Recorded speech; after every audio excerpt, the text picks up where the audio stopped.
Landscape Vignettes from Landscape Architecture at LSR and Newarch Unlearn brings you snapshots and glimpses of the wonderfully varying world of landscape architecture, bit by bit and step by step.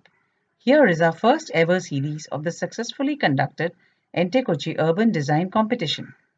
The year was 2020 and the months of June to September.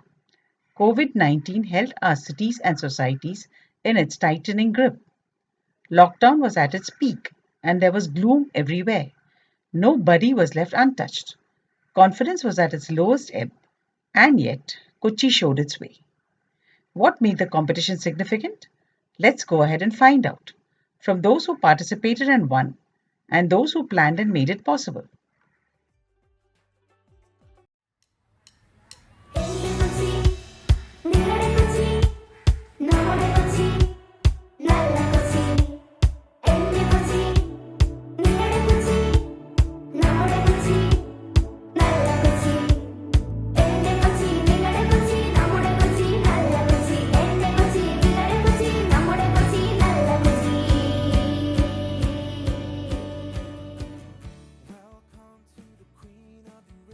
So thank you, the team at LSR, for inviting us to present this project.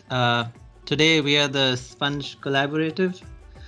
We are a very young and for now small collective of urban designers, landscape architects, architects and social development specialists who have come together now for the second time to produce a new vision for integrated urban development in India. So today we'll primarily be presenting what we proposed for the city of Kochi as part of the Ente Kochi Urban Design Competition that we won. But to give you a brief history of where we come from, we were initially formed as a collective as winners of the Eyes on the Canal competition, which was another open ideas competition to develop new models for development around waterways in India, organized by GIZ as well. And for that project, we proposed a vision, but we also ended up producing a handbook, which is literally a kind of manual for policymakers and urban planners to understand the importance of water-sensitive design and how you can integrate blue-green infrastructure into urban planning policy, as well as urban development projects. So the vision that we had for the canal was embedded within this larger framework of blue-green infrastructure. And so 2 years later, our team has grown from our 5 initial members to a team of 9, and we came out as winners for the urban design competition in Kochi. And currently we are 3 of us in Boston. Manushi has just moved back to Chennai. So we have 5 of us in our team who are in Chennai, and Shreya, who's in Delhi. And just to briefly introduce our kind of background, I'm a landscape architect. Praveen is an urban designer. Pankti is an urban designer. Manushi is an architect and urban designer. Shreya has been trained as an architect and a social development and sustainable urban development. And Aditi, Sujata, Balaji, and Surya are all architects who are recent graduates from Anna University. We have all variously worked, especially the Boston-based ones. We have all at some point worked at Sasaki. I'm currently an urban and landscape planning lead at GeoAdaptive, which is a spatial analysis and strategic planning firm. Praveen is an associate at Sasaki. Pankti is an urban designer, and Manushi, who just recently was part of Sasaki, is now back in Chennai helping us start this collective in a more official way. But the interesting model that we would discuss later on is that currently we're just a collective of individuals who come together for very strategic collaborations whenever an opportunity arises.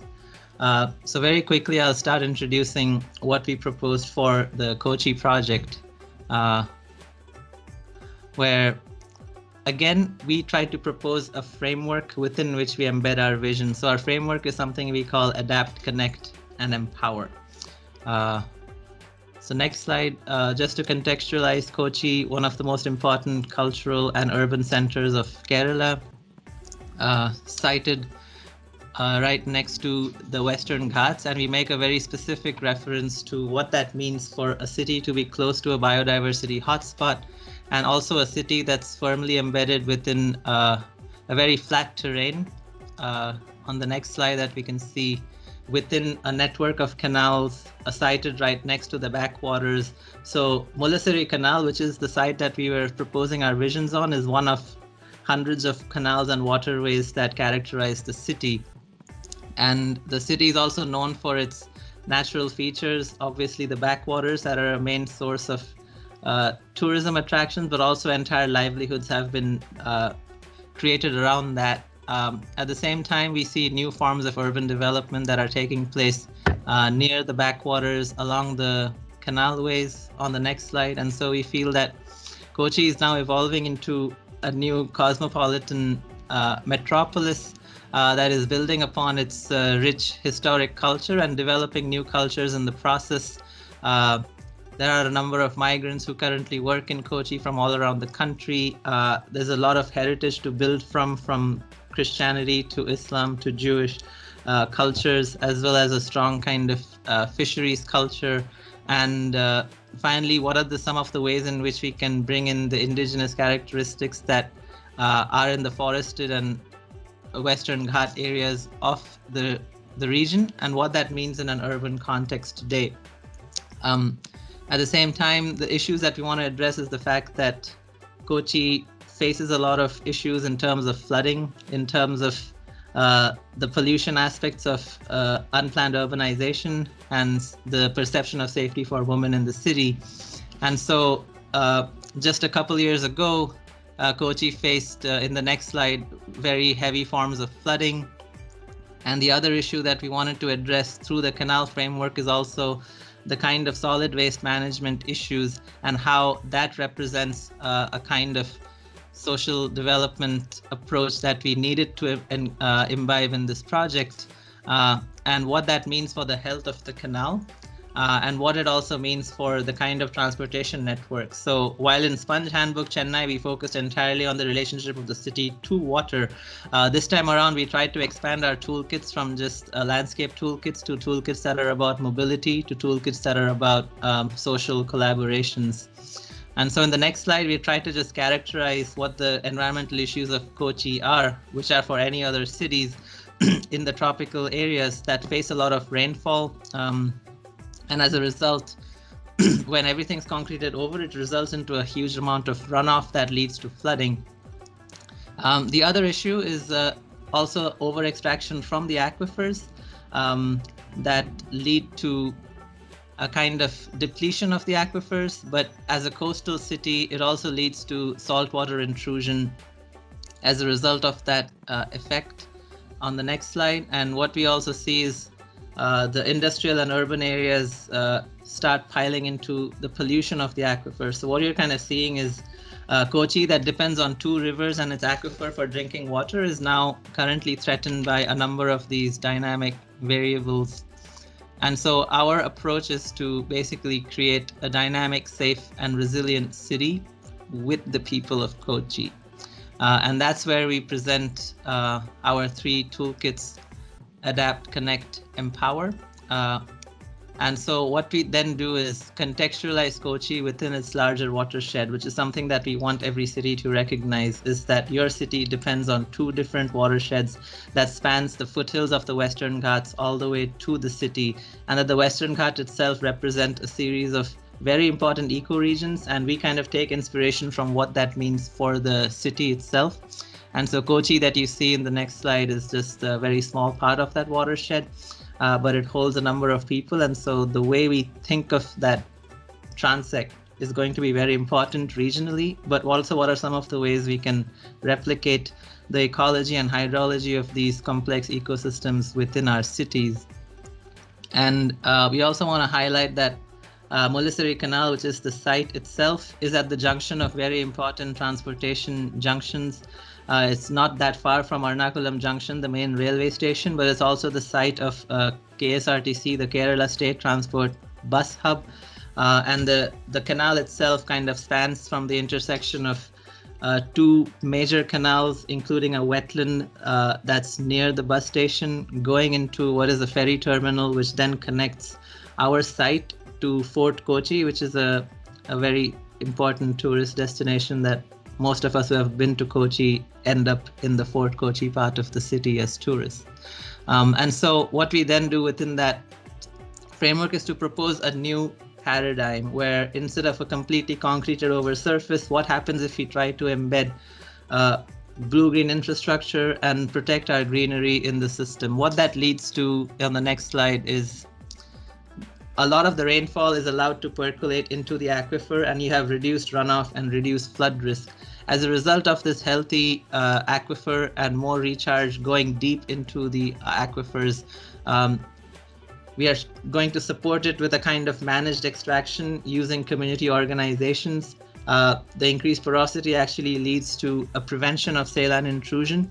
And if we are able to implement a solid waste management strategy to go along with it, we are able to prevent a lot of the pollution and almost treat the waste as a resource. And so we want to kind of propose a circular resource paradigm within which the toolkits are going to operate.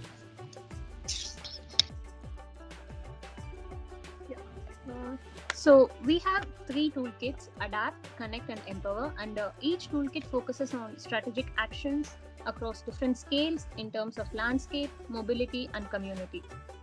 Moving on to the first toolkit, Adapt. So Adapt catalogs NBS strategies which leverage the city's blue and green assets, and it tries to re-establish the connection between city's greenery, its monsoonal water bodies, and the aquifer. So the toolkit involves systemic interventions like protecting the existing groves, restoring the canal edge, and enhancing the coastal shoreline, and constructing wetlands. Moving on to the second toolkit, Connect. So Connect describes a redesign of the public realm and mobility systems. It focuses on strategic actions like providing safer access, better inclusivity, activating redundant spaces, so it can generate income for the street vendors. The toolkit creates a network of pedestrian-friendly arterial roads, neighborhood streets, and open spaces in which the Mullasery bikeway becomes a central piece, connecting the different modes of transport. Moving on to the third toolkit, Empower. So Empower outlines how citizens can participate in the improvement of their neighborhood and build inclusive communities through social networks. And this is addressed through steps like inform, engage, collaborate, and support. We understand that solid waste management along the canal as a proxy for several civic issues, and through this toolkit, we are trying to build a circular waste management collaborative and providing them with instrumental support.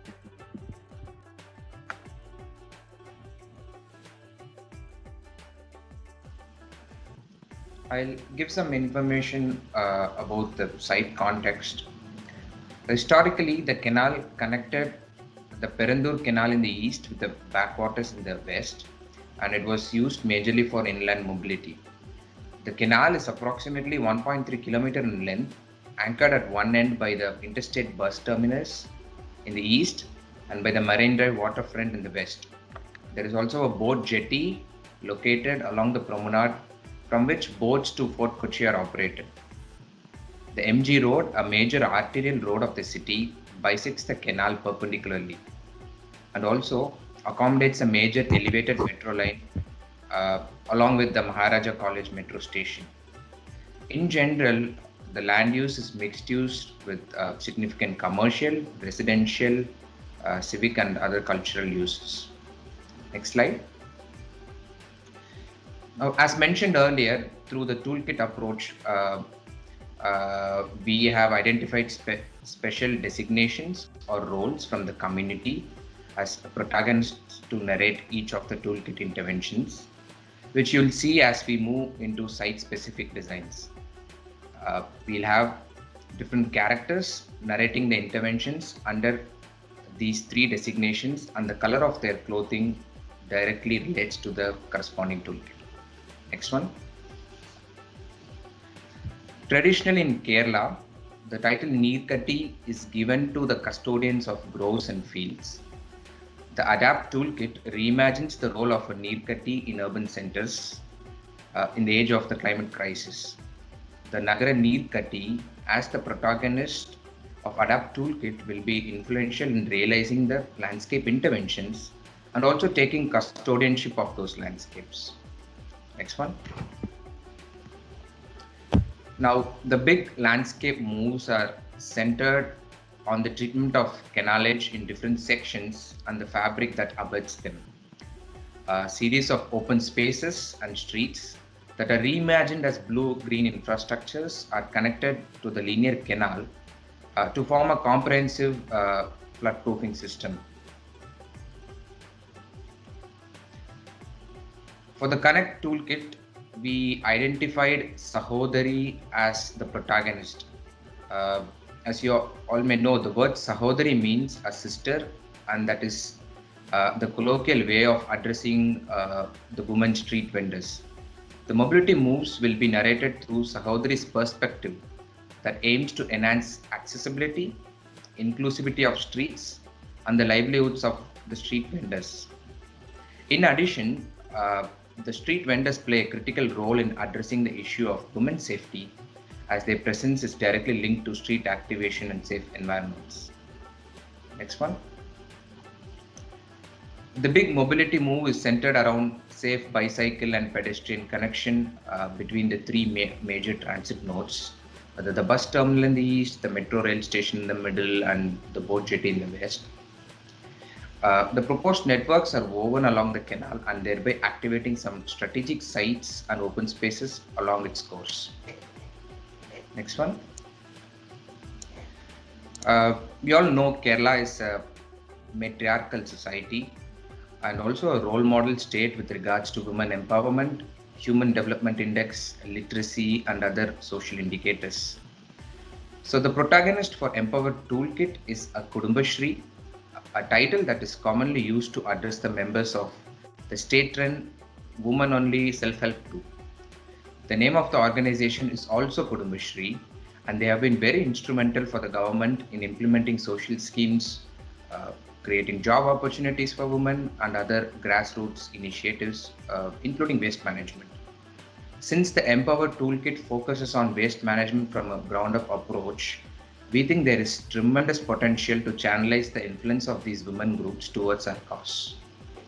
Next one.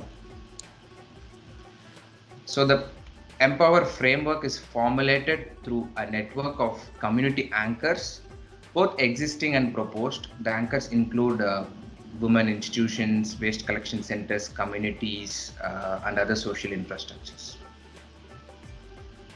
Next one. So we have the three frameworks derived from the toolkits. We overlap them to create a comprehensive framework. Next one.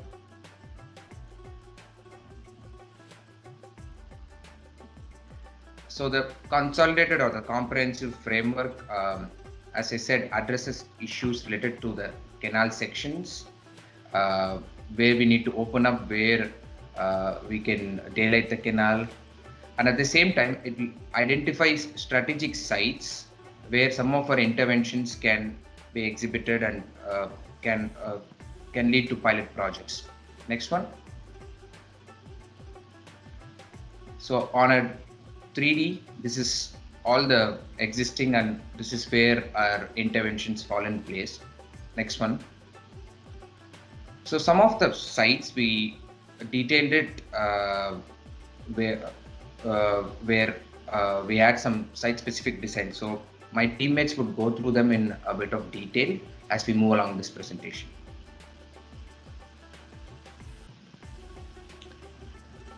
So jumping on to site-specific interventions, we will start with MG Road, which is one of the major arterial roads for the city of Kochi.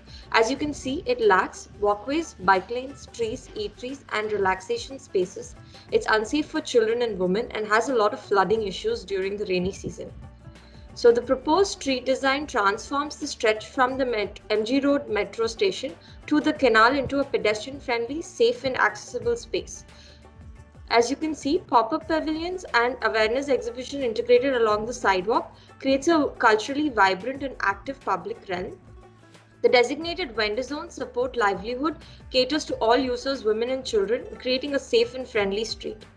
The blue-green infrastructure works in tandem with the existence of the grey infrastructure and reducing flood during monsoon season. So the next site is the intersection where MG Road meets the canal. The site has potential to be used as a gateway to create visibility for the canal area. The informal street vendors are encroaching the sidewalk canal that runs underground, as you can see here. So reorganizing the vendor area for creating a more visible and vibrant node and entrance and gateway to the canal would be the way to go ahead. The pedestrian spine plaza with the children park, cycle tracks, toilets, crosswalk art and designated vendor zones as a whole is financially rewarding.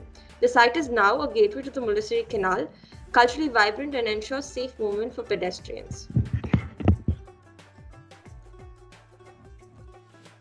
Thanks, Manshi. So now we come to the issue of waste, and something that's already been highlighted before, that Kochi really faces this as a major problem, and also the dumping of solid waste into the canals itself. And while there are institutional setups and grassroots organizations set up in the city, we aim to sort of integrate the community with this process to showcase the visibility of it and to ensure its success itself across multiple scales. The first thing that we did was to actually look at best practices from across the region.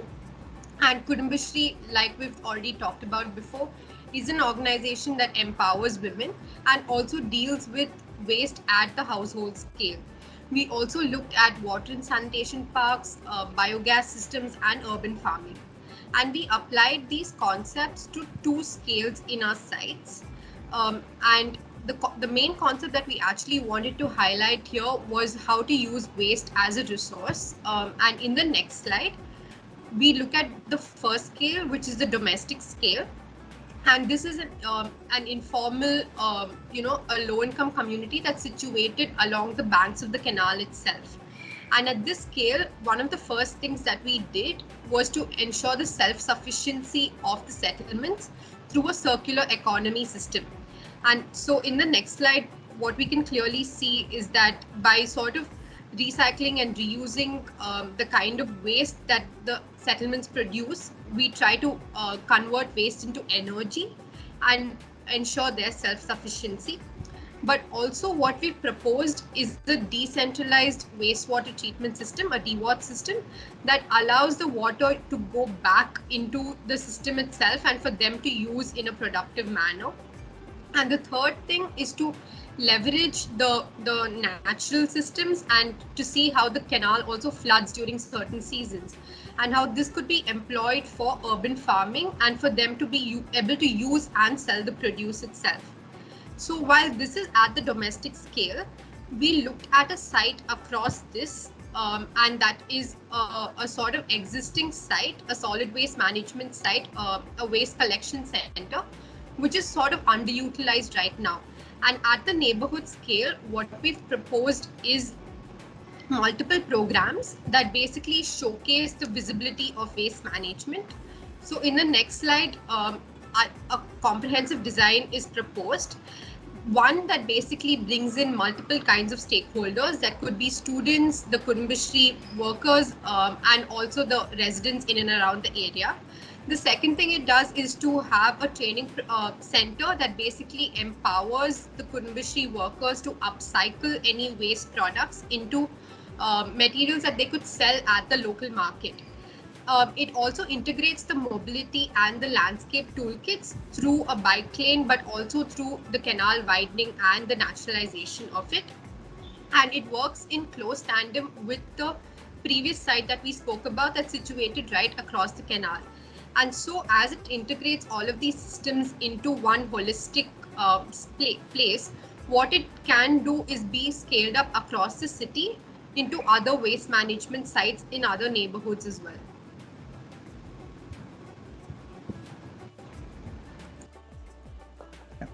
Coming back to the floods of 2018 in Kerala, it overwhelmed the city of Kochi and the death tolls were over 370 and more than 5,600 people got displaced.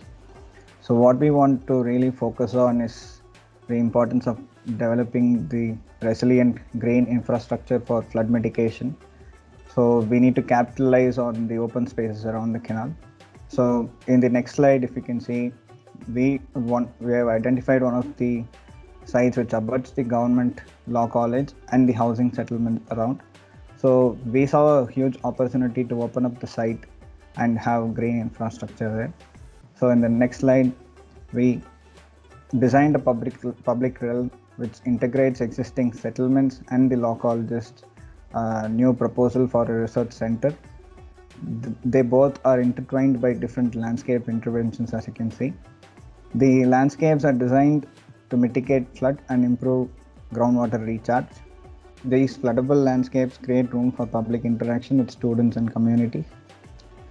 The community and the campus takes ownership of the landscapes, maintains it, and benefits from it. The canal is actually opened up to create a public realm. The edge of the canal is activated through space making and landscape interventions.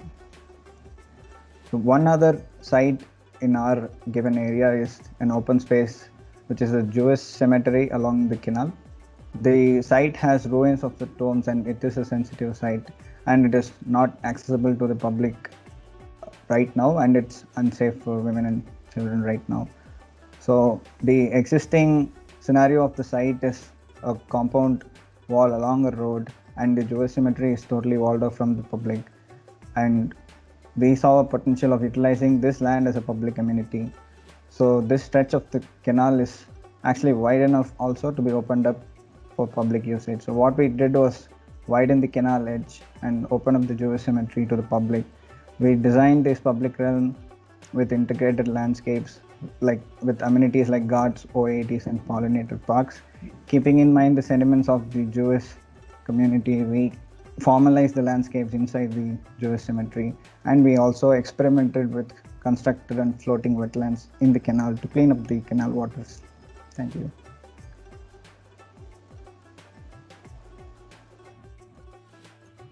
Hi, the next site that we are seeing is called the Priyadarshini Park, and it is actually the site which is abutting the backwaters, and this is actually where the canal meets the backwaters. And as you can see in the image, that it is hardlined by a seawall, and which is now made into a promenade called Marine Drive, which is very a popular tourist destination. But over time and again, this seawall has been challenged by harsh monsoons, which has then also created these kind of broken seawalls. And also saltwater intrusion is a very major issue in this region, rendering most of these groundwater wells unusable. Next. So here you can see in this existing site that also this edge is also prime real estate, where a lot of high-rise development has taken place. And therefore, next. And therefore, in our proposal, we are not only just working towards making the landscape a softer landscape, which is like created like a living living edge, and it has also this edge is a living shoreline that is not only an opportunity in real estate but also public health, as this is a major open space for all the surrounding neighborhoods and for social and cultural interaction. And the softer condition can improve water quality, biodiversity, and stabilize the eroding coastline, which is actually a very major issue in Kochi. Thank you. Thanks, Pankti. We will now look at a neighborhood level landscape intervention to address flooding in low-lying residential areas. The city of Kochi is mostly flat and is set around the estuarine mouth of the Periyar River.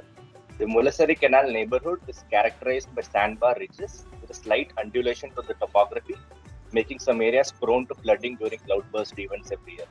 However, Kochi retains pockets of green, some of which are ancient sacred groves. In the next slide, you can see that these pockets of green can serve as a network that negotiates between private properties and public green assets. Essentially, the backyards of houses and apartments become a semi-public green amenity that serves to alleviate flooding during cloudburst events. Traditional ecological practices of Kerala are tied to a deep knowledge of the context. Communities are custodians of the natural landscape commons, and they adapt their surroundings to subtle interventions to suit their needs. One among these typologies is the kavu, that is the sacred grove. Sacred groves are patches of dense, biodiverse, rich forests housing a vernacular deity. We looked at how we can adapt these local practices into the urban fabric. Looking at a cluster of varied house typologies, we start to negotiate their backyards as a community grove. Looking at the grove as part of a larger network of resilient green urban fabric, each grove is connected with another through smaller lanes or green strips that carry floodwaters across the network. These green lanes have water channels that are subtly graded based on the tendency of a plot to get flooded. This allows a wide variety of activities to take place in the grove, almost like a private courtyard. Women of the neighborhood are empowered to be guardians of the grove, while elders and children can safely traverse through the network. Urban farming begins to take place, sustained by a waste to resource cycle, encouraged by community waste segregation and composting. The grove now becomes a resilient blue-green landscape that also doubles as a safe, vibrant, and healthy cultural infrastructure.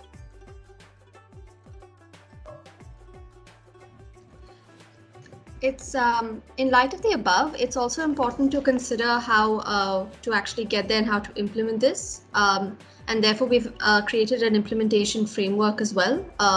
Next slide, please, which takes into account the legal, administrative, institutional, and political framework within which this project will be realized. This is a multi-scalar and multi-sectoral framework. It identifies the key stakeholders as well as their roles, as well as potential funding sources for pilot projects. Next slide, please.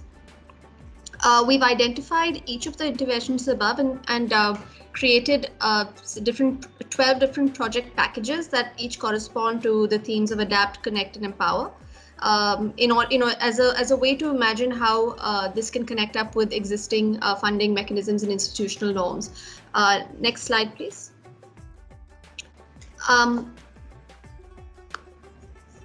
Sorry, yeah. So we've each of these projects therefore looks at short-term pilot projects, each of which, for example, the community managed grove is the last one that was discussed. That would be an example of a short-term project. And then the medium term in the next slide discusses how existing policies can build onto the proposed pilot projects. For example, the Waste Idam, which is a community center for skills training, innovation hub, and community meeting space, can tie into existing, waste as resource pilot projects, campus community living, and other existing, policies by the Kerala government. And then in the long term, which is the next slide, we can understand how to scale up all of these interventions, existing policies, as well as interventions into policy at the regional as well as the urban and even the state level. Next slide, please. And that feeds into the concept of adapt, connect, and empower, as all three need to work together. Next slide. And so this illustrates how to actually implement to go from unsustainable urban development to a circular resource paradigm. Next slide. Thank you.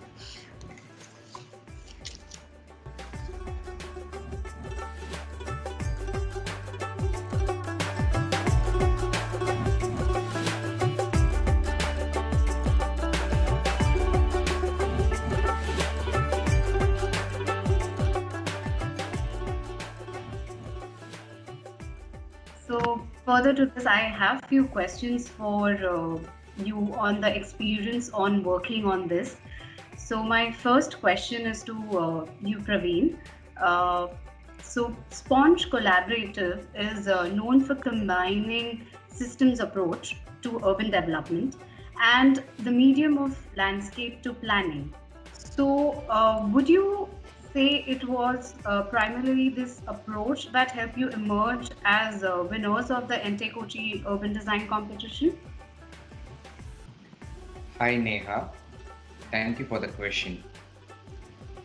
Yes, we think our systems approach towards urban development played a crucial role in our success for the Entekochi competition.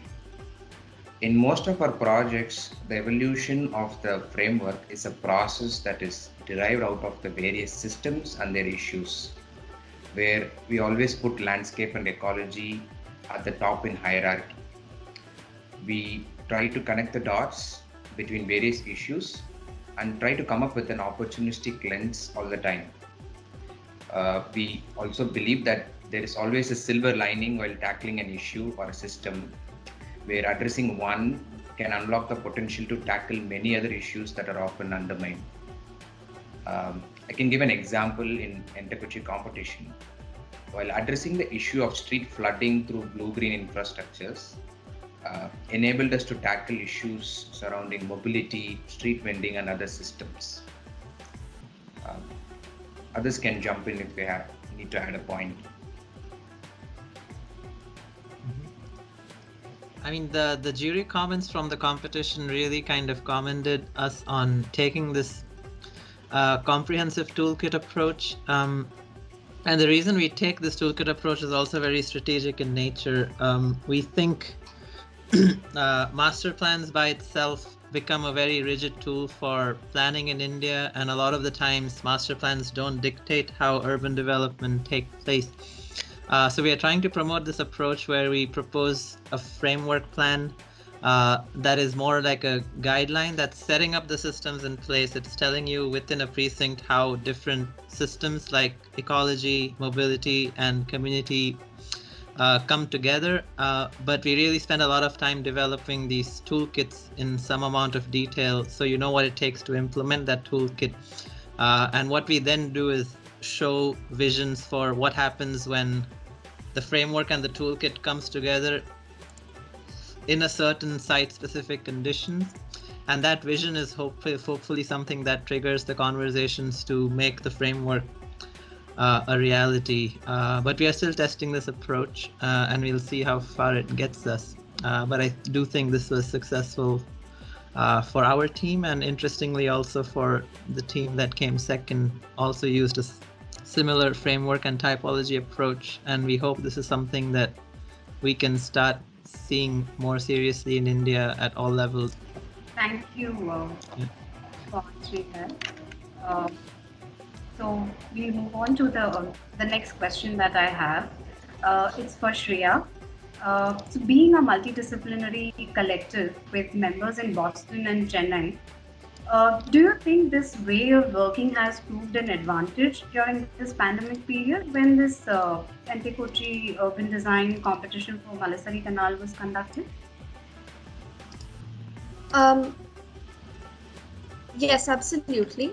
I think because, for example, I live in Delhi, and the fact that I was able to integrate very seamlessly with the team was probably because everything was online, and there was a lot of almost every decision happened via Zoom meeting from various different locations. I think also one of the things that really contributed is about, I think there were 4 new members of the team, including myself, compared to when the Sponge Handbook was created. And I think what actually bound us together, more than whether it was online or offline, is I think a sense of shared values about how to go about and how to implement or how to think about projects in urban development. As Saurav talked and Praveen talked about the integrated urban development framework that we follow, I think everyone was on the same page from the beginning. And I think the way we came together as a team was because of our shared values, and also because of this enabled us also to really trust each other. We have different levels of experience, we have different backgrounds, but I think there was a lot of trust in the team, and whenever anyone had an idea or discussion, it was discussed from a place of genuine engagement and trust. So I think at this stage, if anyone else wants to jump in and add any comments. I think Shreya, that was really, I think, very comprehensively put in. As Praveen, Saurav, and Shreya mentioned, one more thing that I personally feel that made this collaborative very efficient was everybody's integrated values, but also like different specialization. As Saurav mentioned in the introduction, that everybody has architecture, but also landscape, and a very a sustainable development perspective to. That they brought all these different kind of ideas, to understand hydrology and planning from very different varying lights. So that's how these 3 toolkits actually got formed, because people had a lot of specialization or interest in, like, let's say, transportation. And I think a collaborative like this makes the narrative really very rich. So I think that was very, very important to make this design competition very successful. Thank you. Very intriguing to know how the entire collaboration worked well. So my next question is for Manushi. So what challenges have you faced and perhaps overcome while working online and across the globe? And could you share some of the advantages as well as the disadvantages of this way of working? Right. Thank you, Neha. So most definitely, I think the advantage is that we're in pandemic and it just helped all of us continue to work irrespective. So I think technology gets brownie points for that. But I think the biggest challenge, and as well as I think how we overcame it, was we were in different time zones, and our team was almost equally split between two time zones when we were working in Kochi. So I think it was the strength of our communication that sort of really helped, that we were ready to take calls at whatever hour and at whatever time to sort of be sure that we are constantly communicating. We used a lot of different tools on shared platforms to make sure that everybody is constantly aware of all the discussions made. And mostly it was also about, like everyone's already mentioned, trust in everybody's expertise and sort of validating what each of them bring to the table. So I think all of it put together, we did not find as many challenges while working on this project. Rather, we were sort of had a very seamless workflow, and it also comes from the fact that some of us have been engaging for over 2 years now, so we are very comfortable with each other. We've worked on a lot of different projects together. So I think in regards to your second half of the question about what are the advantages and disadvantages, I think the advantages are already quoted, and the disadvantages that we just missed having everybody around, I guess. Thank you. Thank you, Manushi. My last question is to Saurav. Landscape is your identified medium for planning. However, landscape architecture, as the work that landscape architects do, often evoke varied understanding. So could you share your understanding of landscape architects' role in a project such as this? Yeah, thank you. And this is an important question for the students who are currently in your master's program at LSR, and just for this discipline at large in India. And I think there are, I would say, 4 ways to understand this role.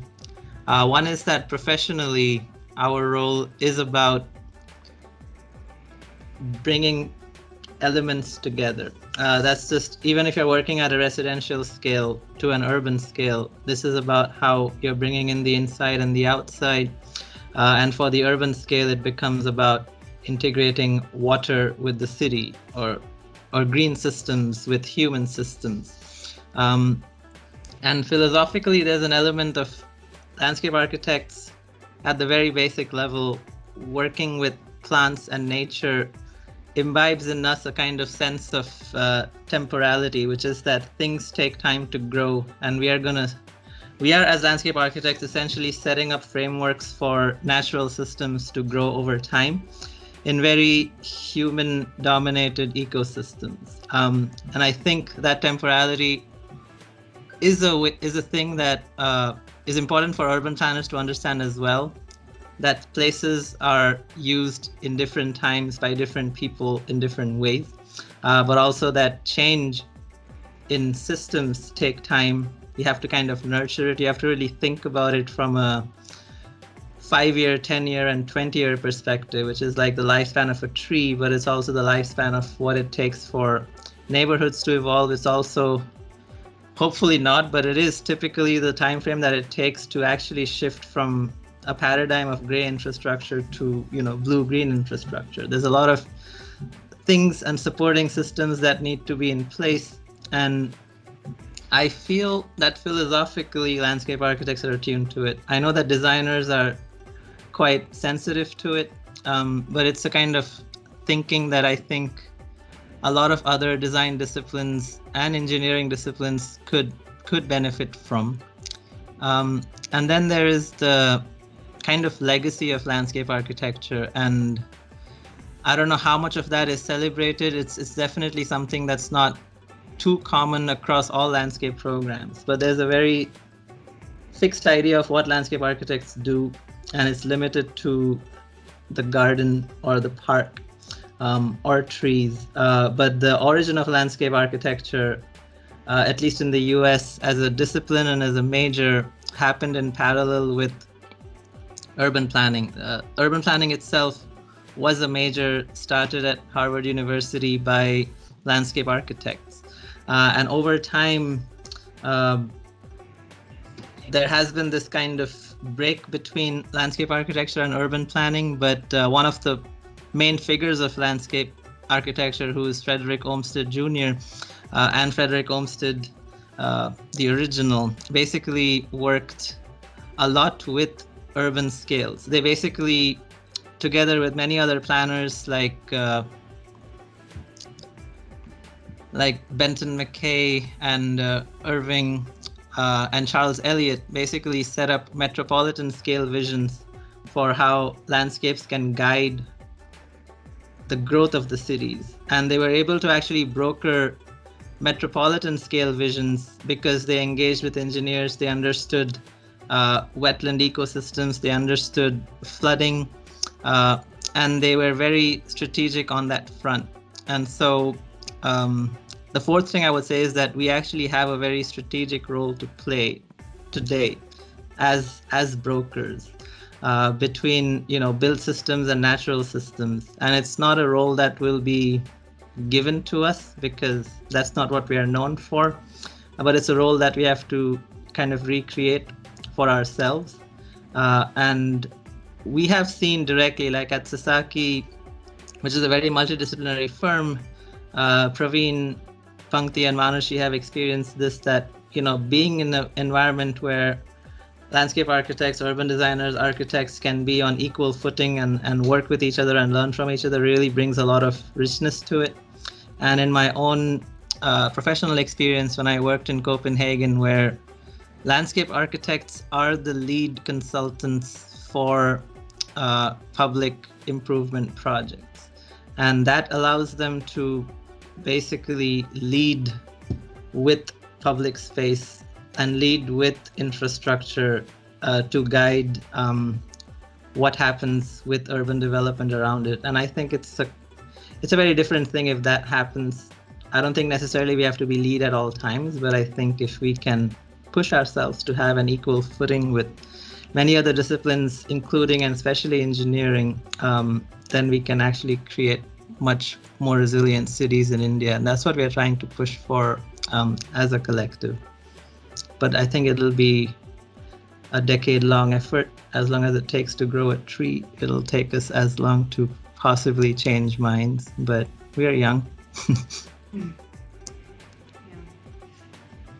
Very well, I think, put together and articulated, and kind of covered the important aspects of our profession, and also given us highlights about what is happening with your experiences elsewhere. So thank you all for your response. Thank you for the insights that you brought today for us. Thank you, Neha. Thank you. Thank you. Thank you. Thank you, Saurav, for answering this question, wherein you brought out the importance of the profession and some highlights from past, thus sharing your experience, which tells us how landscape architects, can work together as teams with different disciplines and at an equal footing. And that we have to be instrumental in our role for integrating the built system and the natural systems.